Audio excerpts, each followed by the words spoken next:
Crime thriller general లో వచ్చిన ఒక బాలీవుడ్ వెబ్ సిరీస్ ఓటీటీలో టాప్ రేటింగ్ తో దూసుకుపోతుంది. కొంకణ సేను శర్మ ప్రధాన పాత్రలో నటించిన ఈ సిరీస్ ట్విస్టులతో వచ్చే థ్రిల్లర్ ఎలిమెంట్స్ తో హడలెత్తిస్తుంది. ఇది ఒక టీనేజ్ అమ్మాయి మర్డర్ కేసు చుట్టూ తిరిగే ఒక పోలీస్ ఇన్వెస్టిగేషన్ థ్రిల్లర్ అభిమానులకు ఇది ఒక బెస్ట్ సజెషన్ గా చెప్పుకోవచ్చు. ఈ వెబ్ సిరీస్ పేరు ఏమిటి, ఎందులో స్ట్రీమింగ్ అవుతుంది, స్టోరీ ఏమిటి అనే వివరాలకు వెళ్లే ముందు వీడియోని ఇంకా లైక్ చేయకుండా చూస్తున్నట్లయితే ప్లీజ్ ఒక లైక్ చేసి సబ్స్క్రైబ్ చేసుకోండి. Thank you. సంయుక్త అనే డేరింగ్ పోలీస్ ఆఫీసర్ డ్యూటీలో చాలా డేర్ గా ఉంటుంది.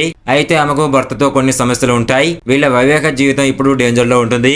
సంయుక్త తన ఫ్యామిలీ ట్రబుల్స్ ని సెట్ చేసుకోవాలని అనుకుంటుంది. ఇందులో ఒక సంచలనం సృష్టించిన కేసు ఆమె వద్దకు వస్తుంది. నైనా అనే టీనేజ్ అమ్మాయి ఒక పొలిటీషియన్ కారులో చనిపోయి ఉంటుంది. మీడియా పబ్లిక్ ఈ కేసు గురించి చాలా గొడవ చేస్తారు. మొదట అది సూసైడ్ లా అనిపిస్తుంది, కానీ సంయుక్తకు ఇది హత్య అని అనుమానం వస్తుంది.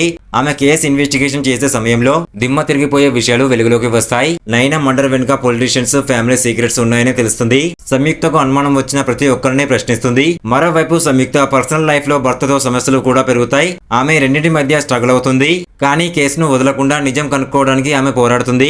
ఈ కథ క్లైమాక్స్ వరకు సీట్ ఎడ్జ్ థ్రిల్ ఇస్తుంది. చివరికి మర్డర్ వెనుక అసలు నిజాన్ని కనుక్కుంటుందా, కిల్లర్ ని పట్టుకుంటుందా, తన భర్తతో వచ్చిన సమస్యలను కొలిక్కి తెస్తుందా అనే ప్రశ్నలకు సమాధానాలను ఈ క్రైమ్ థ్రిల్లర్ వెబ్ సిరీస్ ను చూసి తెలుసుకోవాల్సిందే. ఈ సిరీస్ పేరు వచ్చేసి సెర్చ్ ది నైనా మర్డర్ కేసు. ఈ సిరీస్ లో 6 ఎపిసోడ్లు ఉన్నాయి. ఈ సిరీస్ 2025 అక్టోబర్ 10 నుంచి జియో హాస్టల్ లో స్ట్రీమింగ్ అవుతుంది. IMDb-లో 8.4/10 రేటింగ్ పొందింది.